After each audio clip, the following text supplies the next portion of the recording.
and Policy at the Public Health Foundation of India. Reema Nagarajan, Editor, Health Research, Times of India.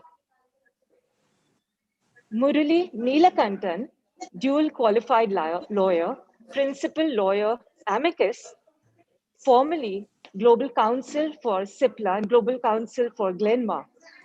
George Thomas, senior orthopedic consultant and formerly chair of the Ethics Committee of CMC Vellore, and also editor of the Indian Journal of Medical Ethics. And finally, Professor K. Srinath Reddy, President of the Public Health Foundation of India, formerly Head of Department, Cardiology, All India Institute of Medical Sciences, Delhi.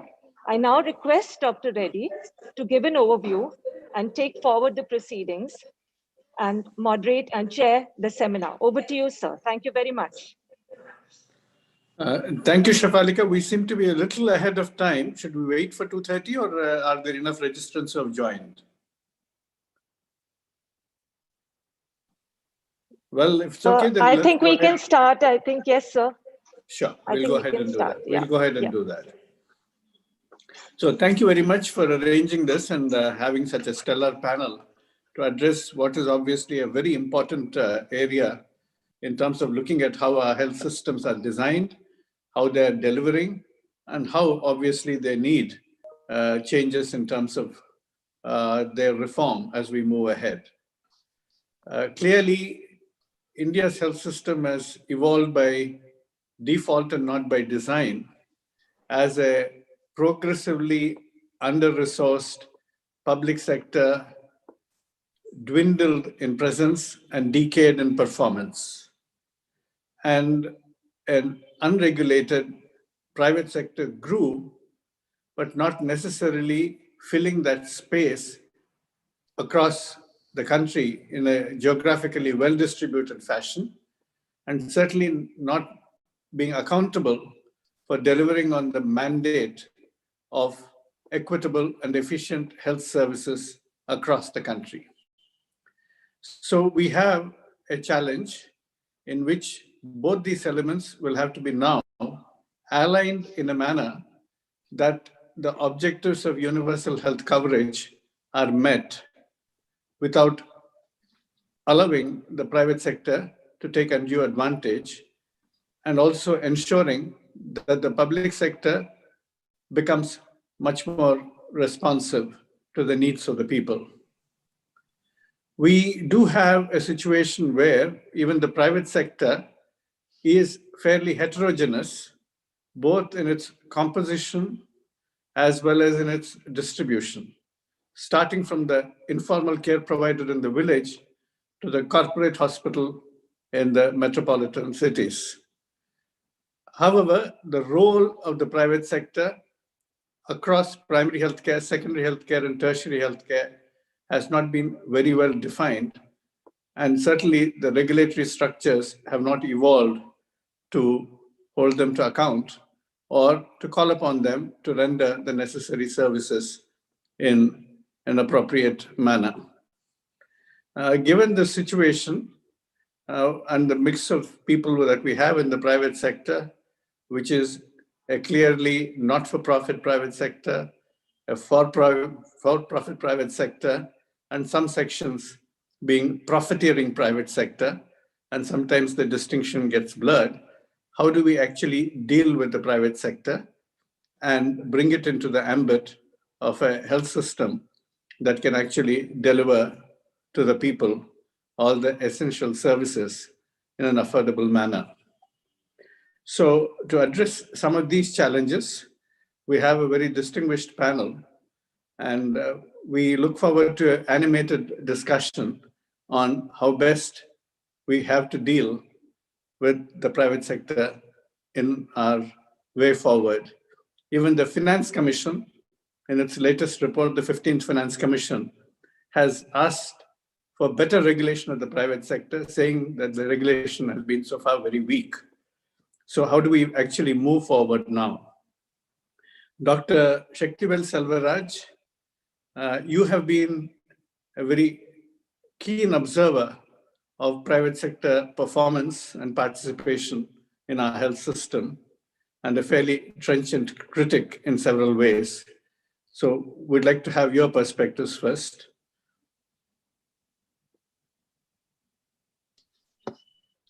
All right. Good afternoon, everyone. Thank you, Chair, my co-panelists, friends and colleagues.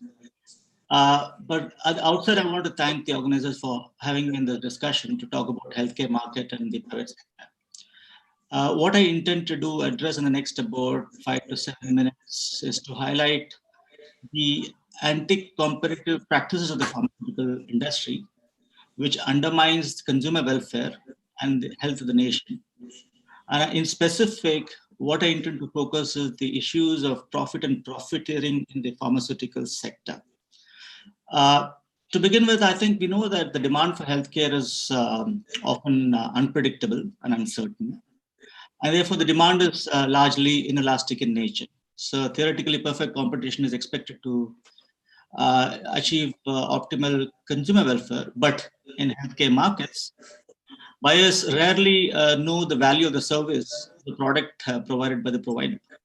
Now, this further gets complicated when it comes to pharmaceuticals, where prescriptions are often decided by the physicians and dispensers who, on behalf of patients, choose the medicines to be consumed by the patient. Now, this conflict of interest between principal-agent relationship is often further compounded by incentives and promotions that drug companies push through. Now, given these market failures, a free market where individual consumers purchase services from providers on their own while paying at the point of service leads to what is called suboptimal outcomes, including demand that can be influenced and induced by suppliers, leading to overprescriptions and underprescriptions when compared to economically suboptimal levels. In the Indian context, we all know the lot of imperfection that exist in the pharmaceutical market. Basically, I wanted to highlight 3 sets of behaviors that pharmaceutical firms indulge in, namely brand proliferation, promoting combination drugs, and undermining price competition, which enables firms in rent-seeking behavior, as I said, leading to suboptimal outcomes, therefore extracting profiteering rather than profit. I do appreciate the fact that profits are critical for any enterprise to survive and thrive, but mature societies, we all know, place limits on profit and certainly do not allow profiteering. Let me first turn to the issue of brand proliferation. Now, as prescribers act as decision makers, while quality perceptions no doubt predominates the prescription segment, a supplier-induced demand for products are often created with a brand name drug playing a very influential role. Now, let's turn to some of the interesting facts that we have. India's pharmaceutical sector testifies, in fact, more often to this phenomenon than any other market. Now, the industry may argue that there are 110,000 manufacturing units producing drugs. But the point is, the argument about competitive nature of the industry cannot be taken at a face value, because pharmaceutical market is not a single market, but a sum of many individual markets. So what I call as sub-markets. There are actually about 2,800 markets that exist in the pharmaceutical sector. It's just not a single market. Therefore, even if you have 10,000 manufacturing units, each one of them competing for those 2,800 markets. And for each formulation, that's about 2,800 markets, the number of brands generated multiplies exponentially, which has implications for market structure and price that the consumers pay. Now, a high-profile brand promotion campaign has been orchestrated by companies across the industry, where there are about, current numbers suggest that there are about 47,478 brands rule the Indian market, which are associated with 2,800 formulations, which implies that there are about 17 brands that are introduced for every formulation in the market. So on an average, what it really means is that there are about 235 drug brands that are introduced with a value of 318 crores added monthly. So annually, what this really translates is there are about 2,800 brands that are created in the pharmaceutical sector, totaling with an amount of about 3,800 crores. So that's annually. Now this can vary considerably even between different strength and dose. Now just let me give an example about the anti-diabetics category. For instance, glimepiride and metformin, which is a combination drug, which is one of the top pick of the industry. It is sold with 120 brands. We are vie with each other to capture the market. In fact, interestingly, 3 brands of the same formulation with identical dose and strength are produced by the same company. In fact, 15 companies produce 2 brands of the same formulation that are marketed by the same firm. And rosuvastatin, most of us all know, tablet 10 mg, which is a cholesterol lowering agent, is marketed through 105 brands in the country. Similarly, I can talk about antibiotics, for instance. The most popular drug, amoxicillin, is a combination amoxicillin and clavulanic acid. There are 217 brands that exist in the country, and with vastly different price. Now, let me turn to the other. Shakti, we may have to request you to conclude soon because we need to get on with the rest of the panel. We'll come back to it again during the Q&A if needed. Go ahead. Just 2 other issues about the, in addition to brand promotion, firms also indulge in what is called combination drugs, where they combine 2 approved drugs and then produce what is called fixed dose combinations. Now, India is a very unique in that sense. I can't think of any other country which produces fixed dose combination to the extent that many of you would be surprised. Of the 2,800 formulation that I talked about 50% of the, in fact, more than 50% of the fixed dose of the entire market is basically composed of fixed dose combinations. Similarly, I can talk about several other issues that abound in the market. The last thing that I wanted to talk about is about the price regulation. Now, we know that the price regulation mechanism is perhaps, in my view, resembles one of that of free market, both in terms of scope of drugs covered and then intensity of price reduction. Currently, the price control covers just about 12% of the retail market, simply because of the narrow interpretation of the NLEM. Now,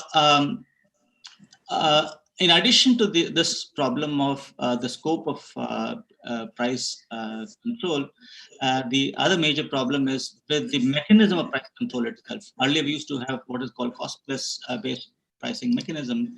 Now we have moved to what is called market-based pricing mechanism, where we hardly find any price reduction for the consumers as such. Just to finally to conclude, the argument that I'm making is when India has a huge fragmented health system with a large private sector, which tends to have lower performance as reflected in higher cost, lower efficiency, and poor quality.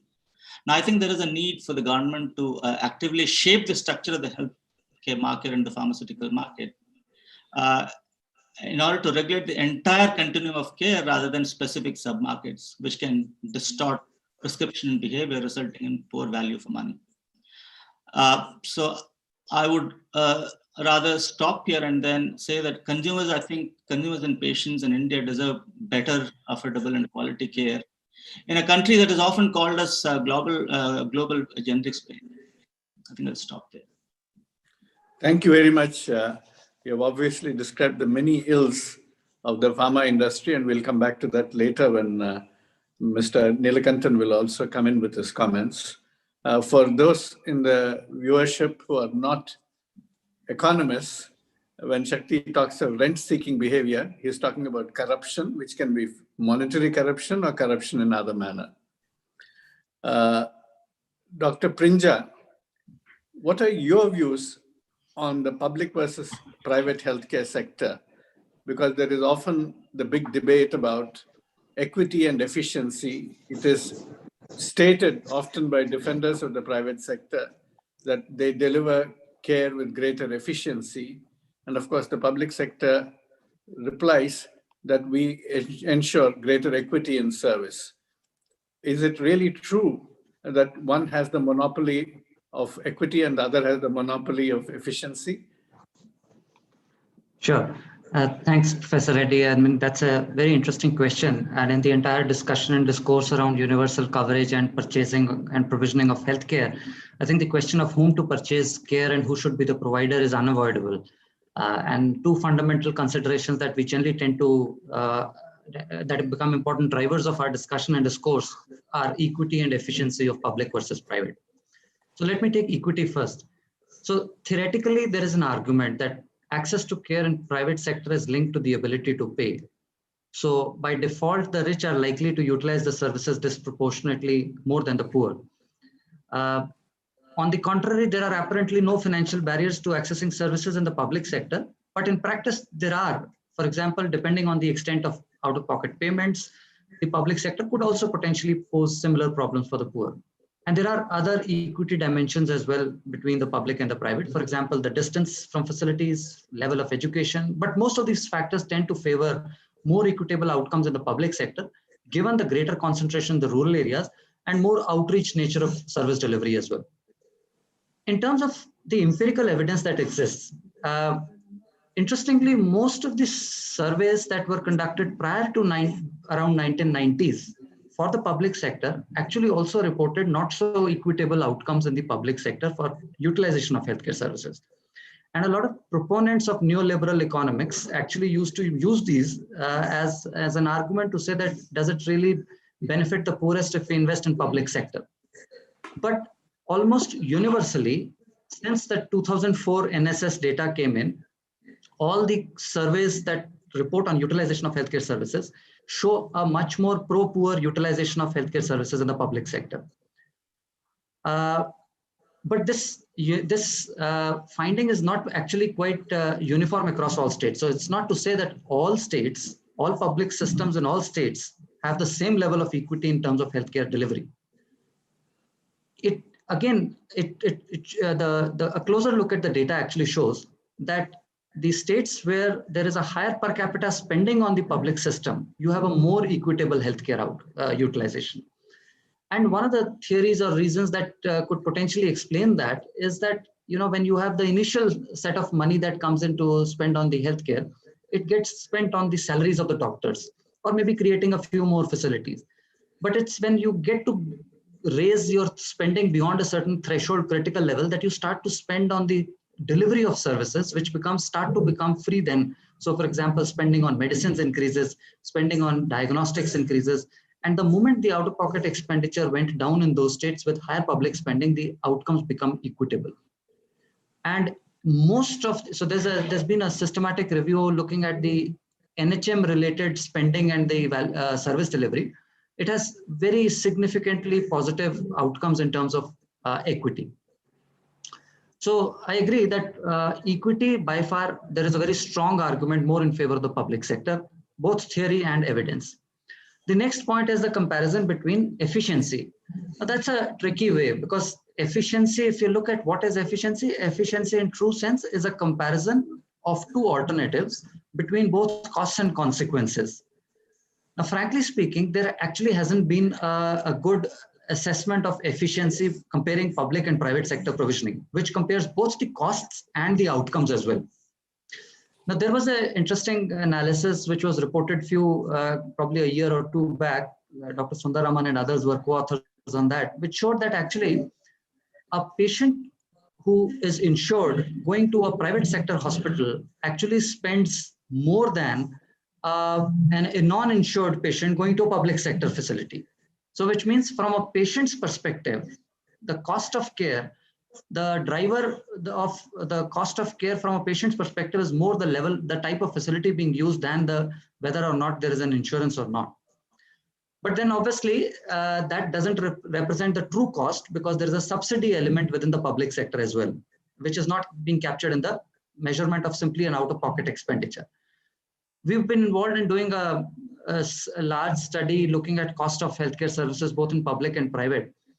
What we find is that actually the cost of, if we pool together both the spending on out of pocket and the actual subsidy element that goes in the public sector, and compare that against what is being charged in the private sector, or what is the cost of delivering in the private sector, not only just charge, but the cost of delivering in the private sector. Actually, per outpatient consultation, per hospitalization, the costs are much higher in the private sector. So a usual argument that is given actually that the efficiency might be better in the private sector also is not necessarily always true. But it is not to say that the public sector is not inefficient. There are drivers of inefficiency in the public sector as well.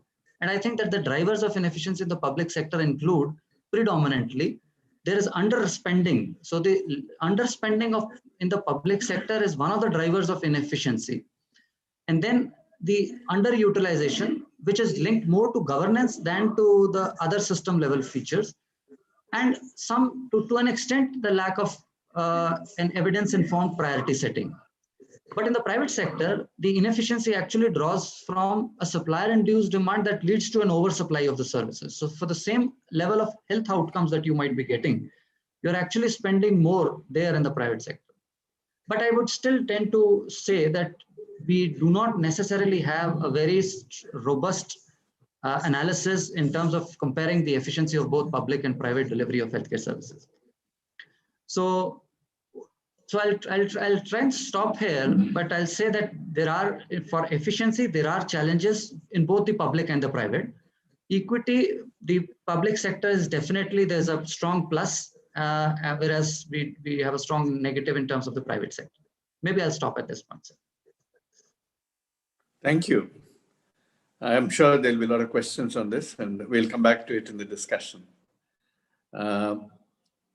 My next question is to Mr. Neelakantan, who has had great experience in the pharmaceutical sector, and both in terms of looking at the Indian experience as well as the international experience. And you've had an insider's view of what goes wrong and what can be set right. So what is your perspective, Mr. Neelakantan?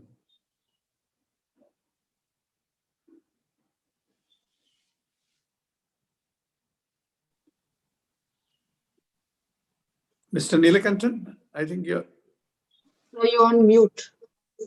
Is this better? Sorry. You're on mute, I think. And now we can hear you. Okay. We can see you and hear you. Yes. Well, thank you. Thank you for having me on this webinar. My job is slightly easier because all the ills have already been explained. I don't think anything more needs to be said of how bad the system is. I will try and explain some of the reasons why these ills exist. And fundamentally, it has to do with price discovery. The economist's view is if you fix price, everybody will react to price, and therefore we'll focus on price. Unfortunately, we've tried to fix everything else by saying we will fix price, and our way of doing it is price control. As Shakti set out earlier, that has failed miserably.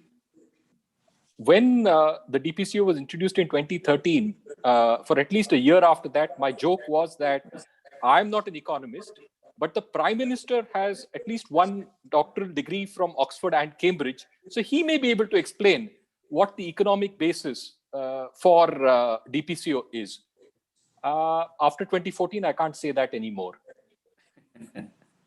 But the issue is simply this, that the mechanism for price control under DPCO has no economic basis. Finding an average of brands doesn't actually achieve anything. But I somewhat disagree with Shakti when it comes to saying that there are 2,800 markets. In my view, there are 3 markets, and they are directly related to price. First, the government market, where there is a government monopsony. You have CGHS, railways, ESI, now PMJ, the state health insurance schemes. The second is what Shakti explained, which is the retail market, where, in my opinion, there's a thriving competition amongst brands, and can be, but the government through its policies makes it separate markets. Strangely, the one place where there is a monopoly, in the retail sector is patented drugs. And there is no price control for patented drugs. And that to me, without having studied economics, poses a real challenge. Where there is thriving competition of 2,800 brands, you want price control. Where there is a monopoly, there is no price control. And the third is the hospital market, or the institutional market, as the trade calls it, where again it's a monopoly. Once you're in the hospital, there is no choice. You take what is given to you. And with in-house pharmacies in the hospitals, that's a pure monopoly. You have no choice. There is no way of determining price independently by the market. And we've seen this. So I'm in the process of actually writing about this with a couple of economists from the Gokhale Institute. And we have compared prices in the CGHS. So I'll give you an example. In the CGHS, there is unlimited budget to buy unlimited drugs and unlimited procedures. And they have patented drugs. Obviously, Babus will have their best. The CGHS has sofosbuvir, which really is the breakthrough medication for hepatitis C. On the CGHS, a box of 28 tablets of sofosbuvir costs only 949 rupees. If you went online, and that is the cheapest retail price you can find, to the websites that sell it, it is 19,900 rupees. So we've seen the benefit of government being a monopsony when it reflects the price. But that price doesn't get carried over to the retail market or to the hospital market. And that is the failing of the price discovery system. That to me is the challenge and also the opportunity. If the market were to react to the monopsony, which is what happens elsewhere in the world, you would not have 959 and 20,000. The price would find an equilibrium. Now, how do we solve the problem? We can all talk about the ills. The basis for the DPCO is the Essential Commodities Act, which is obviously a topic that we should not be discussing for threat of legal proceedings. But if you look at the Essential Commodities Act, it is a very well set out system for food. When government can intervene on price, when it can intervene on the supply side. Unfortunately, what we have done with policy on the drug side is we're saying that you can die of starvation, but you can't die of a headache. So we have not regulated retail price of rice or food, but we have retail price regulation for paracetamol. And that's the message that industry gets from government policy, that you can die of starvation, but you can't die of headache. We will give you cheap paracetamol. Now, what is the solution to this? The solution is similar to what the structure for the Essential Commodities Act has for food. FCI has food grain. It can come into the market and participate on the supply side to bring down the price. There's no reason this can't be done in the retail side. If we procured all the drugs in Jan Aushadhi, and I had a choice to buy a Jan Aushadhi drug versus all of these brands, and the Jan Aushadhi price was the same as the CGHS price, nobody would buy sofosbuvir at 20,000 when I can get it for 959 rupees. Automatically, the retail price will have to come down if they have to sell even one strip of that thing. So that's an easy way on the supply side to get into it. Similarly, on the monopoly, which is the hospitals, if hospitals were told that I can replace rather than pay, like we do for blood, we don't buy blood anymore. If they use 4 bottles of blood, I can get 4 donors and replenish the stock. And that is perfectly acceptable. If a similar regulation is brought to hospitals to say, you can charge whatever price, but the patient has an opportunity to actually replace. He will go to the Jan Aushadhi store and replace the drug. Instantly, you will find the monopolist has to respond to that in price terms and say it has to somehow match with the Jan Aushadhi price.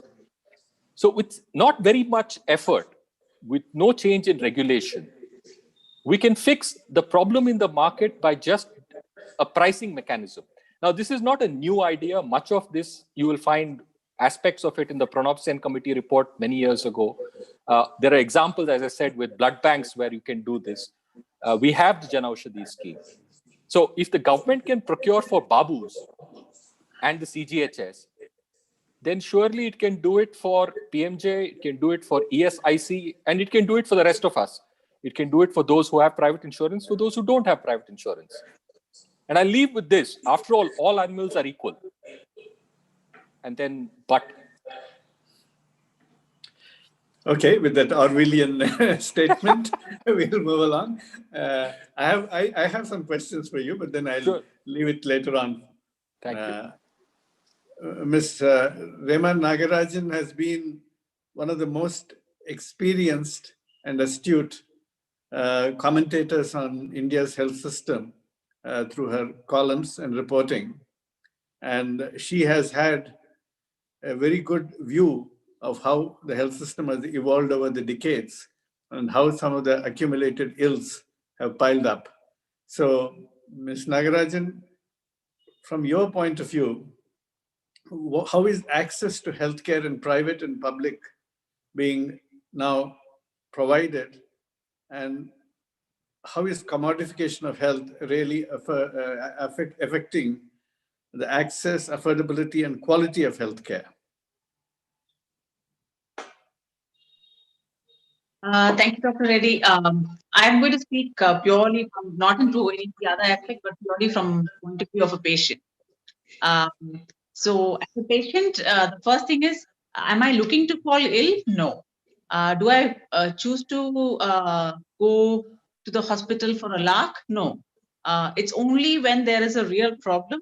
I mean, of course, barring a small percentage of hypochondriacs, but I mean, leaving those out, I mean, people who go to hospital or go to a doctor actually are looking for help. It's not a situation they have created. It's something that they do not choose. In that kind of a situation, what is it that a patient would ideally want? The patient would ideally want that healthcare be provided to them, which is of good quality. I'm leaving out all the other aspects about affordability, etc., because the ideal situation is that a patient who falls ill would like to get treated without having to worry about any of the other things. Get treated, come back home. As an example, I would say that if I have a fire in the house, I just pick up the phone and dial the number. And there's a fire service, there's a fire engine sent immediately, the fire is put out. They don't, I mean, when I call up that number, they don't ask me, do you have insurance? Have you paid up? Is your house insured? Do you have your Aadhaar card with you? None of these questions are asked. Immediately the fire engine comes, the fire is put out and it goes away. Ideally, that's what a patient would want out of healthcare too. Unfortunately, this is not available. The reality is that we have a sector where large number of providers are private. Unfortunately, the public sector is a small portion of the providers. So the patient does have to face the reality that you go into a system where you have to think about affordability. You have to think about what my wallet is and what I can afford. So my healthcare doesn't really depend upon what I actually need, but it definitely depends upon how much. And worse than that is the fact that I'm not even sure about the quality. What Shakti was talking about, that I mean, when I enter the market, it's not as an informed customer. What as a patient I'm doing is I'm expecting that as a taxpayer, there is a certain system that is looking into maintaining quality, and there is a certain system that is going to regulate not just quality, but also availability, accessibility. That is what my expectation is when I elect a government, when I pay my taxes. And when I say my taxes, I don't mean the usual thing that, there's 4% of taxpayers. No, every single one of us pays tax. And every citizen deserves, the kind of healthcare that, a patient expects when they go in. And what happens in healthcare mostly is that, even during COVID, I mean, in the situation of a pandemic where the entire health system was focused on only one disease, there was one disease, every single government had only one focus on healthcare, that was COVID. Even in a situation where the focus was on one disease, there was not a single government anywhere in this country to control the way private sector is delivering that care. That says a lot about the system itself. It means that the system is right now way beyond what the government can control. And it definitely urgently needs some sort of regulation. Because if with one disease you cannot control the system, what will you do with millions of people with so many different kinds of problems? You cannot even regulate when it's one disease. This is what COVID actually exposed. The second thing that COVID exposed was every sector where you had the government withdrawing, you had profiteering. And you had profiteering of the kind of the magnitude that you would find difficult to imagine. For example, ambulance service. Because government did not put in place a system of ambulances, you had cases where people were being charged 30,000 rupees to travel 5 kilometers. Now that's the kind of profiteering that will happen when you don't have a public sector to balance. And like Murli said, when you don't have them coming in to regulate some amount of price by offering services, so at least there is some amount of competition.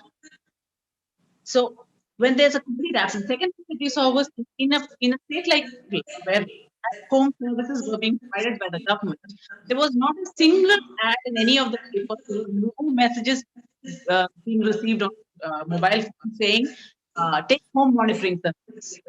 And the home monitoring services being offered were 10,000 rupees, 5,000 rupees, 7,000 rupees, whatever the hospitals wanted to charge, whatever the agencies wanted to charge.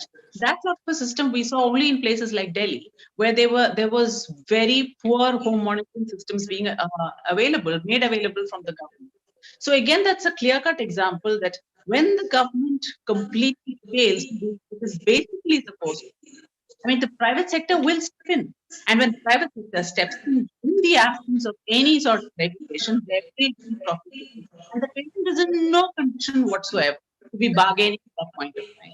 That's the last point I want to make, that you can bring in hundreds of laws and say that these are patient rights, but please do not expect that the patient who's having, reaching in an ambulance with a heart attack is in any position to enforce any of those rights. It is for a third party, it is for the government, it is for an outside agency to implement these regulations. You cannot expect the patient to enforce the patient's own rights. It is not possible. That's all. Thank you. Thank you. Well, that's a reminder that we definitely need not only more resourcing, but also better regulation on part of the government. And there needs to be a political will to do that. Dr. George Thomas, you are, I think, on this panel, the only direct care provider to patients. So from your large experience, both in terms of providing care as well as in looking at the public healthcare system, and you have now moved to the private sector as well, and you have seen care delivery through different channels. So what are your views on this? Dr. Srinath Reddy, first of all, thank you for inviting me to be on this webinar. Now, listening to all the other participants, the one question which comes to my mind very prominently is, when there is so overwhelmingly better performance by the public sector, then why are we never hearing any voices to change the whole health system in India into a public health system? When every panelist here feels that the public sector will be more efficient, more cost efficient, better in every way, this is a question that I hope I will get an answer to from the rest of the panelists before the session is over. Now, I worked more than 20 years in the public sector, and I have been working now 12 years in the private sector.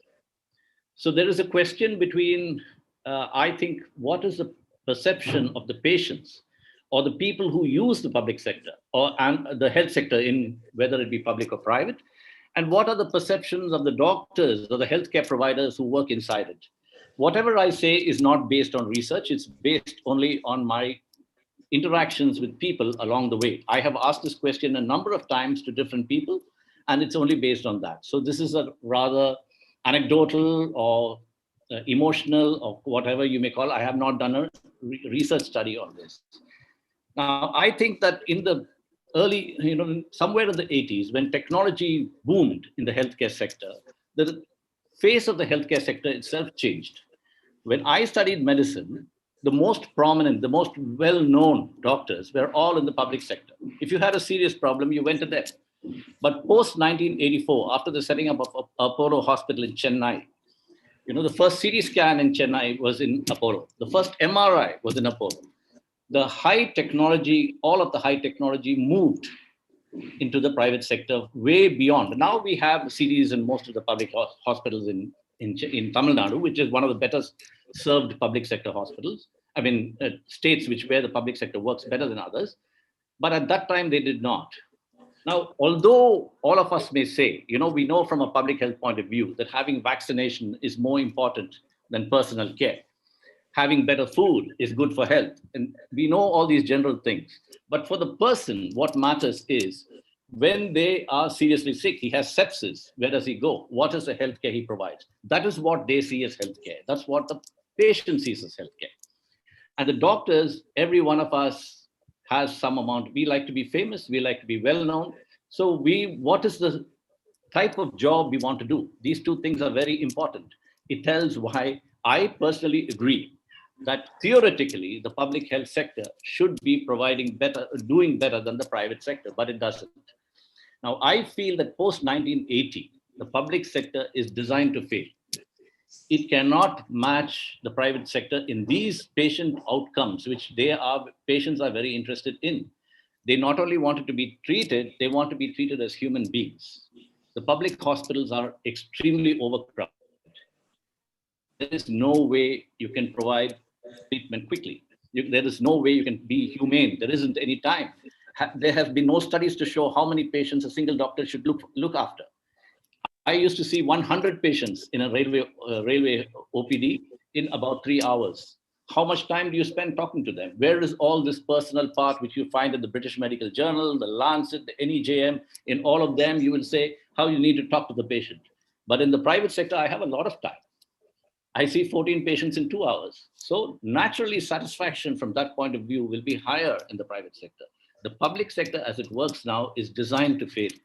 It cannot provide the quality outcomes in the sense of, I'm not talking about, whether overall cesarean rate is lower. These are things which matter to economists and to epidemiologists. It doesn't matter to the individual patient.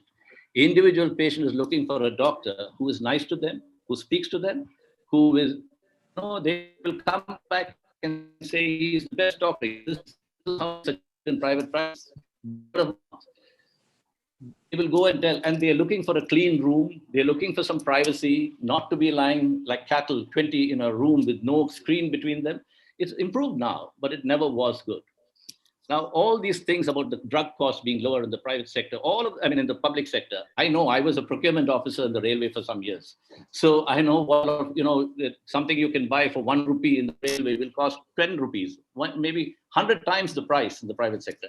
The example given was of some rare drug, but it's even a needle or what you use, a hypodermic syringe. It costs so much less when you have economies of scale. But do those things matter to the individual patient?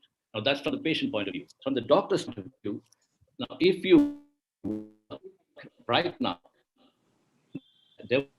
see all of us beside me, we want fame. Otherwise, why do we appear in conferences, spend time in speaking? We want a little bit of human affirmation.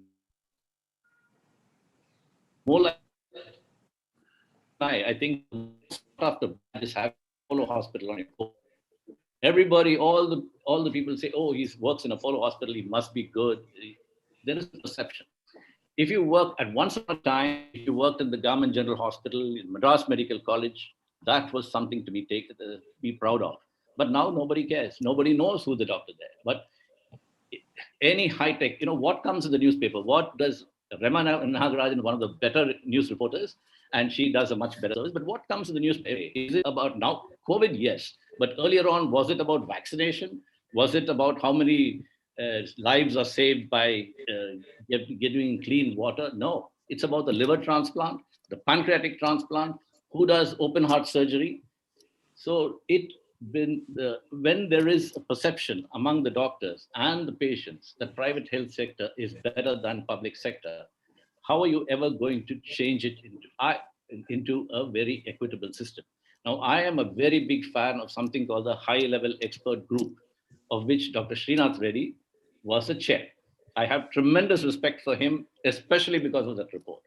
Every problem I'm talking of is already looked at by them. And my feeling is that if you want equity, good results, patient satisfaction, also doctor satisfaction, you can have only one system in the country. You cannot have private sector and the public sector playing on an uneven tilted ground. If you have one system which is properly funded, which is not designed to fail, where you don't have patients treated as cattle, it's a management question. After that, it becomes a management question. And I think this high-level expert group did the best ever job after the Bore committee. Unfortunately, the then government cherry-picked. They didn't do everything that is required. They always pick what is, I studied a little economics. So what is market good for the market? They did it. And they left off everything which would have made a big difference. So though I have worked in both sectors and I see my heart is always with the public sector. But if you want the public sector to succeed, you cannot have two competing on uneven ground. My personal feeling is that the private sector must cease to exist. Only then we can have good healthcare in India. Well, that's a very, very interesting perspective. And anyway, the advice that you're giving that we must have a single, unified, well-regulated system, I think is the way to go. Well, I would now like to invite the panelists to very briefly, for about 60 to 90 seconds, comment on any observation made by any of the other panelists. I know we are running short of time. I do not know if the panelists are comfortable, whether we can possibly extend this by 15 minutes so that we can also get in the audience questions. But let me start off with Shakti. Again, request for a brief observation on any of the comments made by the other panelists.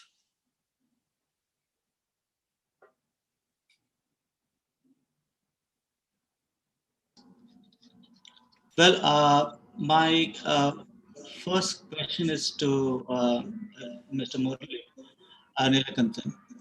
I'm sure you must have looked at globally the practices around pharmaceutical pricing in other countries. I can't think of any country except maybe US where there are price regulation. As I said, price regulation may vary from one country to the other in terms of scope and the mechanism in which they use, whether it is through reference pricing, international reference pricing, or through what is called therapeutic reference pricing, or even HTAs, the health technology assessments. So countries after country, every country does price control, despite the fact that, please remember the fact that in most mature countries, they do have healthcare market, most of the healthcare services in the point of delivery of care is free.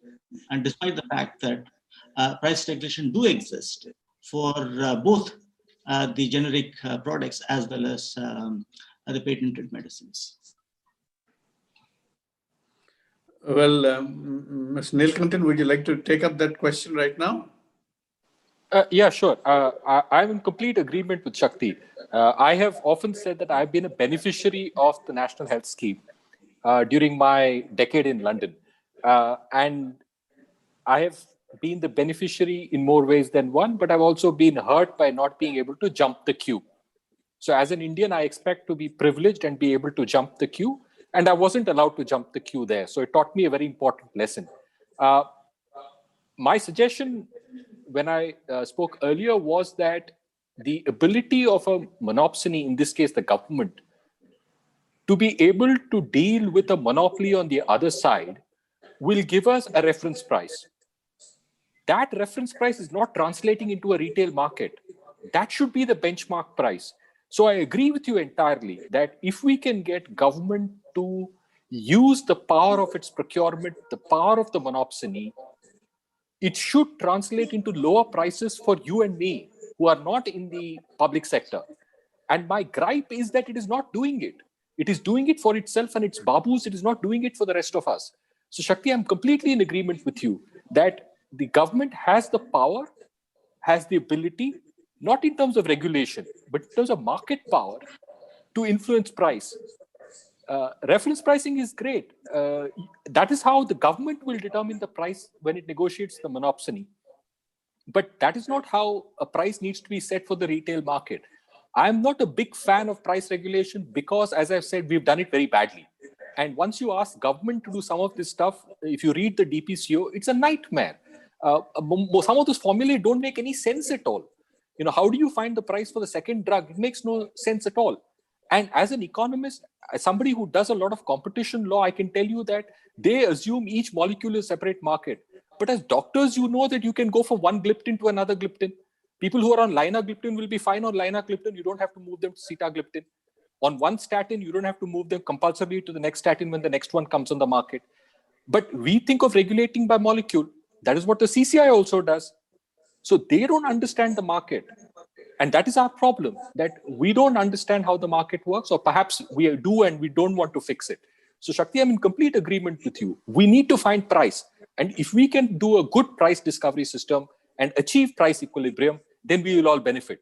So going public and public and nationalizing pharmaceutical industry, I don't think is the answer. But being more sensible and using market power that government has, I think is the solution to this problem. Thank you. Dr. Prinja, you have any comment or question on any of the observations made by the other panelists, or anything you would like to add to what you said earlier? Sure, thanks. I think I did hear with a lot of interest the comments made by Dr. Thomas.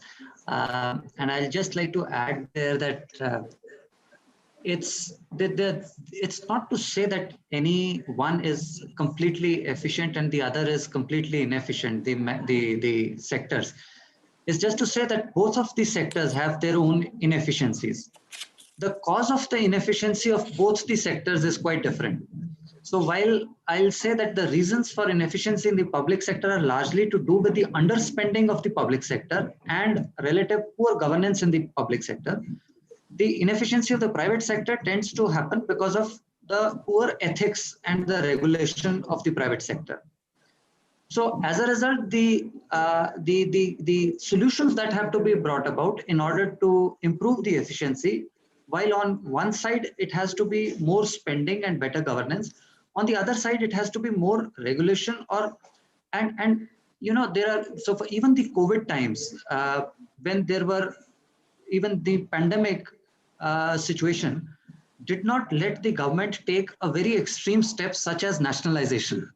So while there were discussions around trying to raise the capacity and trying to take over the private sector hospitals, trying to use the private sector capacity for provision of care, even then, while there were some discussions on in some states on trying to how much you can sort of expand into the private sector, it was more to the policies were more softer towards regulating the prices of provision of care in the private sector than towards a kind of an extreme step such as nationalization of the entire thing, because there are a whole range of other political dimensions to the entire debate. So I'll say that the two perhaps policy instruments that could be used, one in the process of regulation, one is related to pricing, and the other potentially could be around gatekeeping, which we have not yet developed or tried or experimented to that extent. I think that, to my mind, is a more potent solution. These two, pricing and gatekeeping, are more potent solutions towards making our systems more efficient. And by all means, given the fact that we opened up the markets in late 80s and 90s, both the sectors are going to coexist. It is a matter of how best we are able to set the incentives rights for both the sectors to work and ensure that the outcomes are good. So I'll stop. Remaji, what are your comments now? Or do you want to challenge any of the statements made by any of the other panelists?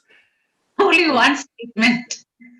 Only one statement which Dr. Josh Thomas made, which is that he said they are treated like humans in the private sector. Sorry to say, I mean, yes, I mean, they might be treated marginally better, but from hearing from so many patients and hearing the plight of so many patients, all that I can say is, if you are very rich and you have unlimited funds, you're bound to be treated very, very well in the private sector, probably in any sector. But for the poor, I don't think they'd get treated very well. And we have seen only, I mean, they're treated well as long as they can pay. And the moment there's some difficulty, they get treated very, very badly. And they're insulted, harassed, threatened in the private sector. And this applies not just to, when we are talking about poor, I don't mean just very, very poor people. This is also the so-called middle class of India. When they run out of money, they get the same sort of treatment in the private sector. So the smiles and the good behavior is only as long as you have money in your wallet.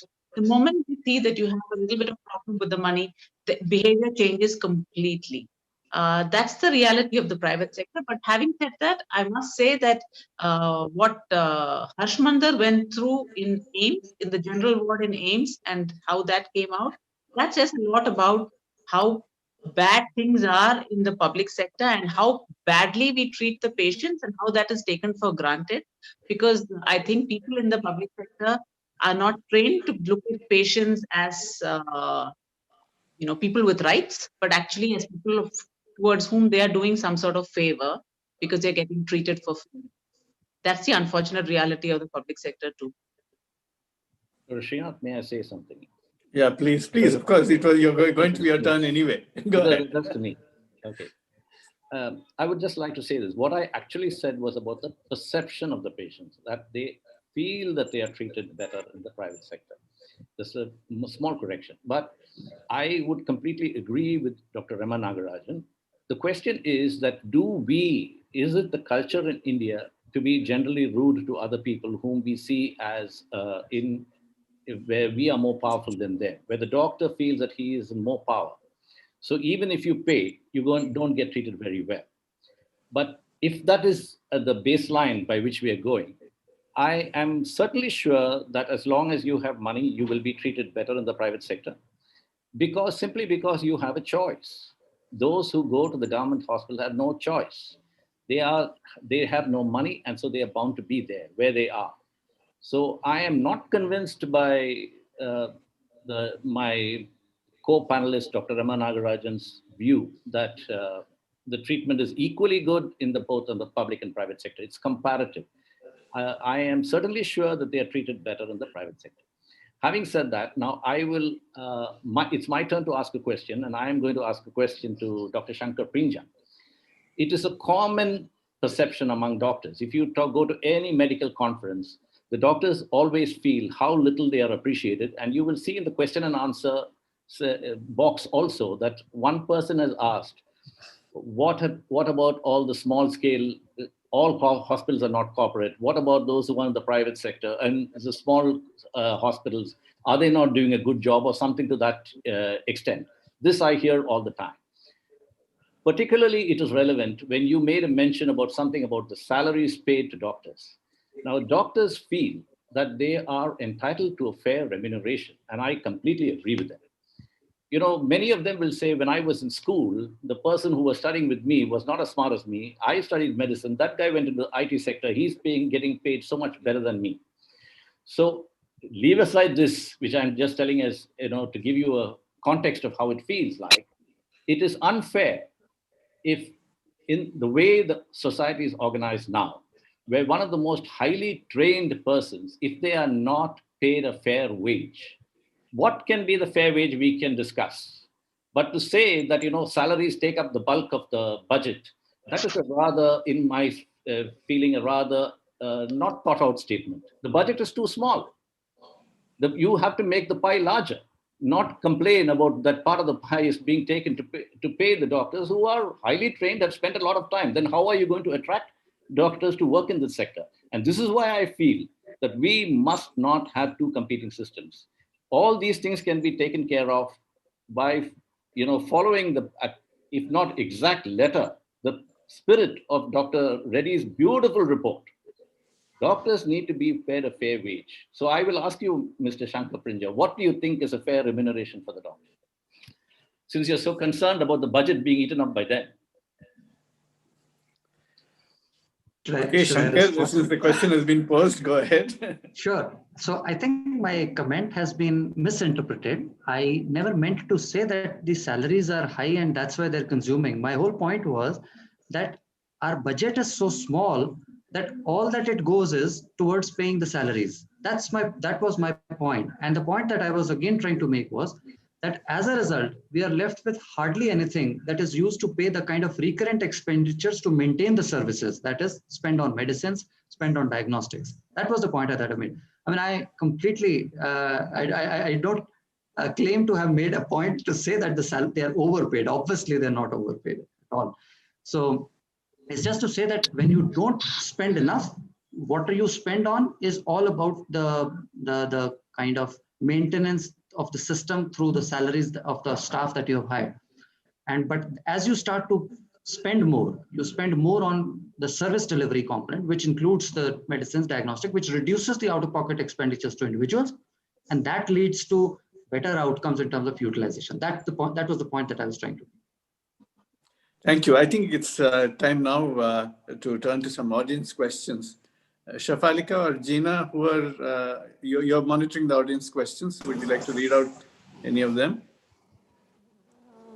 Of course, there was one question which Dr. George Thomas has already alluded to regarding the small-scale private providers, the small nursing homes. So why aren't they being brought into the discussion and the policy sector? So that's one question which has come in. And the other is, there is an anonymous attendee who's asking about why does a person go to a private sector even when there's a government sector available which is free of cost? So that's... I think to some extent, Dr. George Thomas and even Mr. Nagarajan have mentioned it. Obviously, because of the overcrowded circumstances, waiting times, the cleanliness and hygiene aspect, which appeals to some people as a differentiating feature, or the more time and attention given for the paying patient, all of those could be the issues that I think have already been listed. But if any of the panelists would like to take up any other aspect of it, please go ahead. Otherwise, we'll take one more question. There's one question for Murli London regarding pharmacies by private hospitals. Should there be some regulation or not for that, because they charge exorbitant charges and the patient is left with no bargaining power? While you're taking up that question, let me add my question to you as well.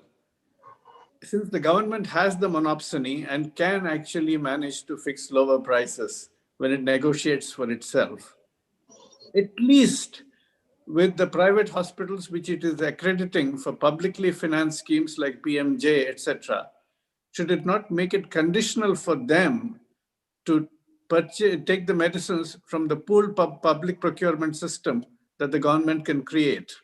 So at least a good section of the private sector can actually be brought in if it makes it mandatory for them to actually get these relatively low-cost medicines which it has negotiated for. So I agree with you. And that's why I said in my comments that when I look at government market, I'm including all of these schemes in it. So if the CGHS price is available for the Babus, why can't it be available for the poor at the same 949 rupees? It is the same pharmacy in the same hospital providing service to the, hopefully the same animal. And that was my comment about all animals are equal. It is the same hospital providing the same service under CGHS and PMJ, under ESIC and other schemes, whatever Rajiv Gandhi scheme or whatever scheme exists by the state governments. And yet you find that the poor will have to go out and buy in the retail market at 20,000. They are not entitled to buy at 959 rupees. And that was my suggestion, that if it's a hospital, which is a monopoly, with an in-house pharmacy, it should, when it provides a CGHS service, charge the CGHS charges to all beneficiaries of government schemes. And I think of that as one market. It is the same product provided to a human being. How can you charge 10 times, 20 times, 100 times the price for it? And that is why the government should do something about it. And it's not a difficult thing to do. So I'm complete agreement that this is the way to do it for for price discovery.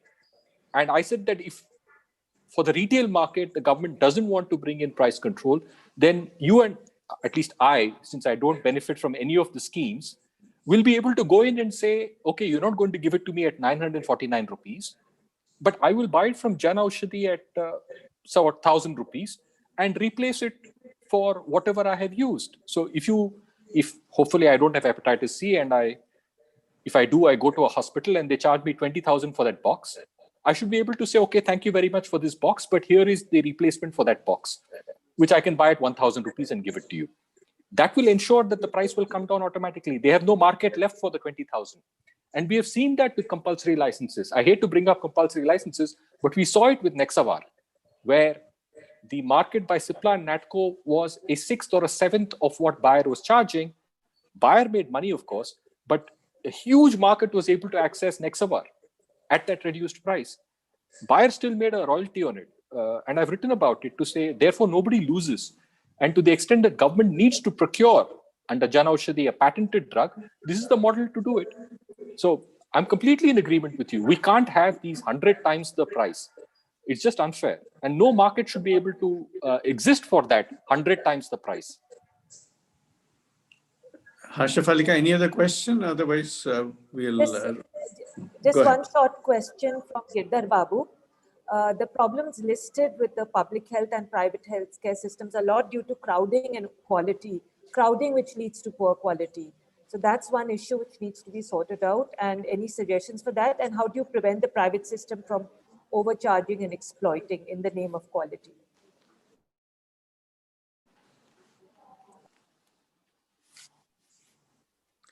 Who would like to take it up? Would Dr.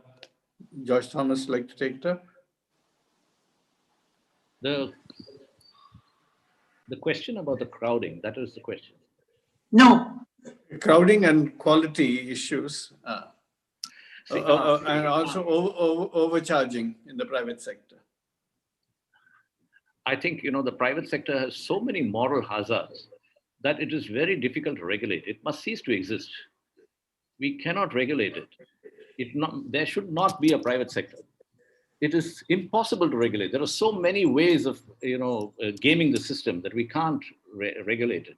Anyway, to go back into this question of, this bothers me about the fact that in this question of all the drug, everything being so much more expensive in the private sector. It's also because the private sector buys at retail prices. Many of these small scale, not all of them. Mr. Murli, one of the people asked, what about those who buy the small nursing homes? They cannot buy large amount and stock it. So they have to buy at small quantities. This I can tell you as a fact because of that I worked in those sectors. So they have to buy at small quantities. They may not be paying the maximum retail price, but they certainly do not pay the central government price. Central government price is given for huge bulk purchases because the company is sure that they're going to get this amount of thing. So this, bringing down the price in the private sector is only possible up to a certain extent. And in order to increase the number, to avoid overcrowding, we need to have more centers, we need to have them better funded, we need to have more healthcare workers. Healthcare is a very person-intensive, labor-intensive industry, if you want to call it that, labor-intensive service sector. So we cannot have unless we have more of that. And all of that comes down to spending much more than is being currently spent. That's all. Yeah. Yes. Yeah, thank you. Dr. Prinja, may I ask you a question? Given the fact that the private sector has come into being and still continues to exist and probably will,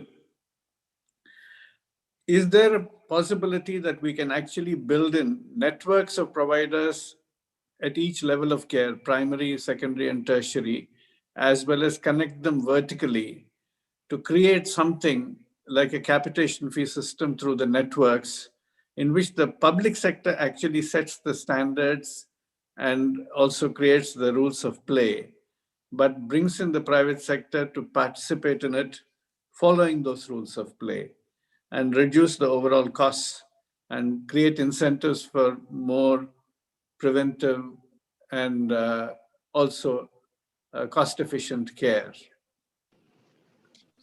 So I think you've summarized and you've given the recommendation which should have actually be coming. So I think that saying that the private sector should cease to exist is actually something that is would not be a possibility. So we have something that exists.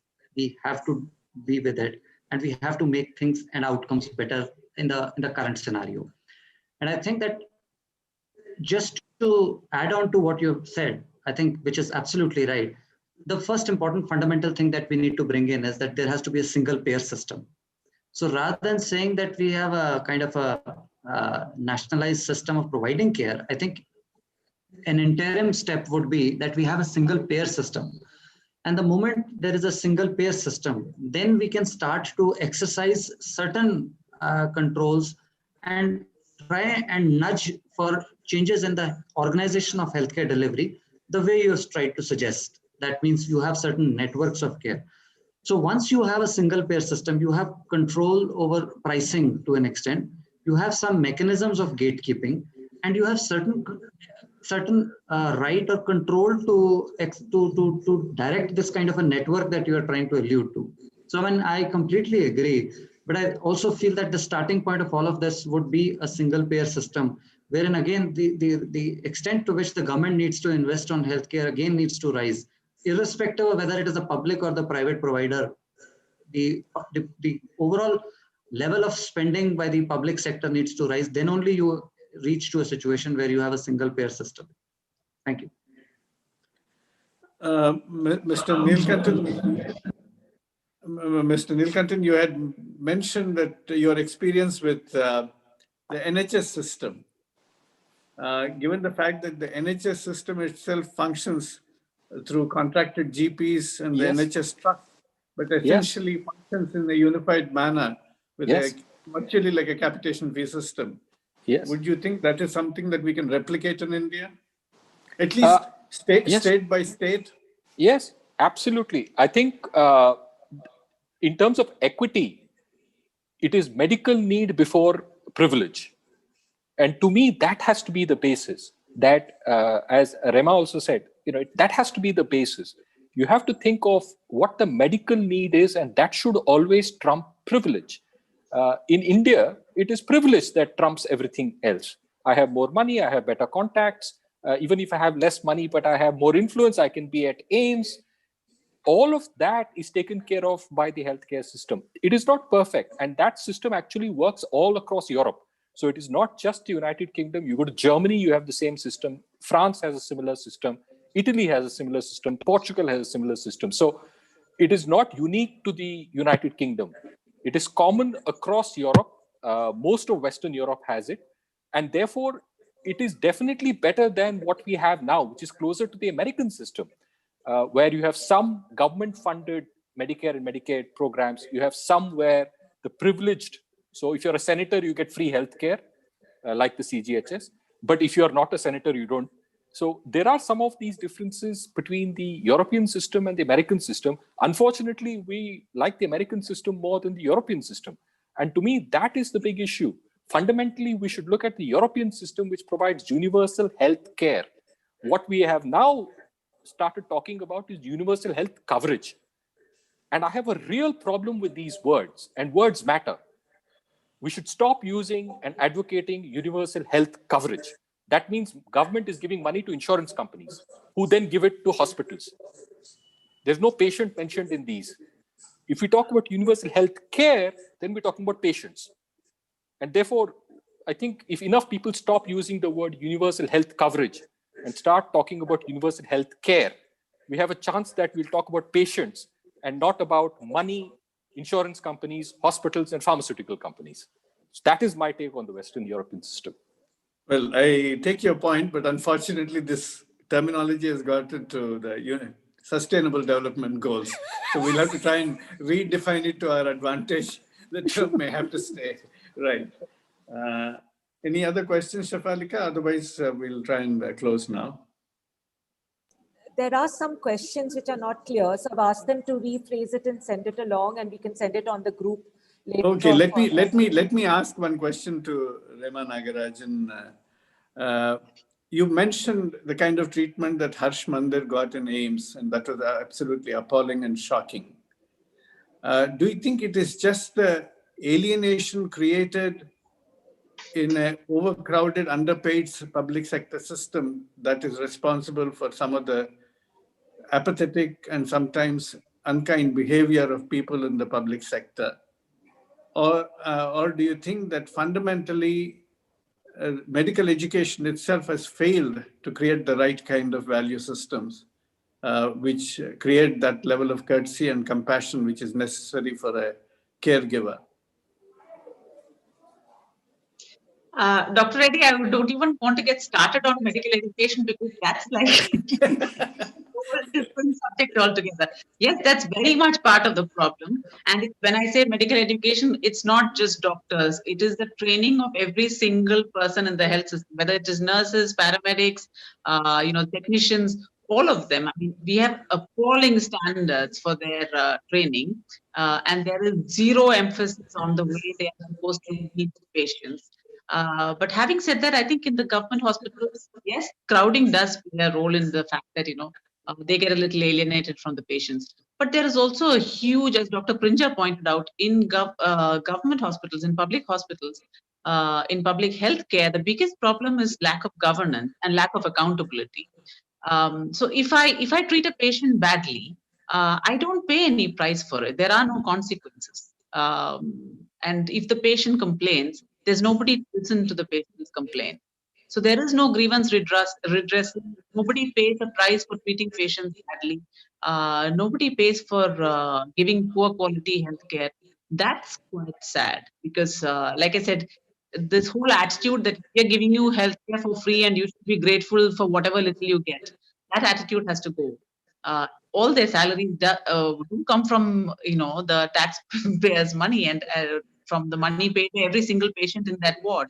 But that attitude simply is not there because if you talk to any doctor, any nurse, technician, they all have this feeling that the patients who are here should be grateful because they're getting it all for free.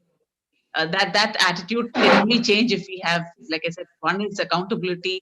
Governance standards have to change, but also, I think there's a lot more emphasis. There should be a lot more emphasis on training these guys to deal better with patients. Thank you very much. Well, just to conclude, there's been some discussion on quality apart from accessibility and affordability.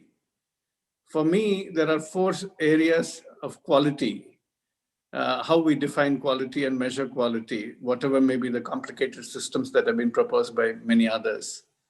Firstly, is it beneficial? Second, is it safe? Third, is it cost optimizing?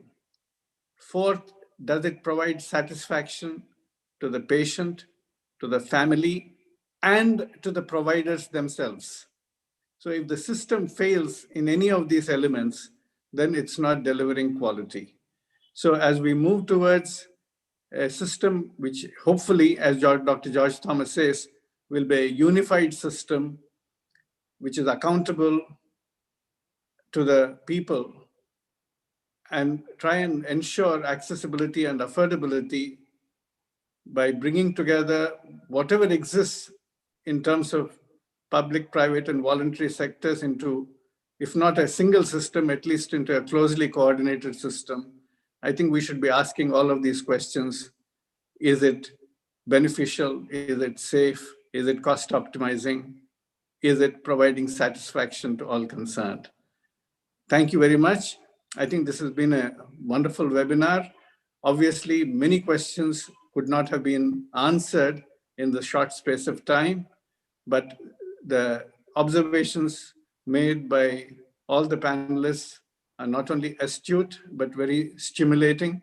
And I'm sure we'll have much to think about and converse as we move along. And we will possibly revisit some of these aspects in detail later on through future webinars. Thank you very much. Thank you, Dr. Reddy. Thank you very much. Thank you. Thank you.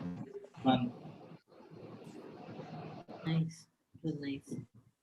It was good.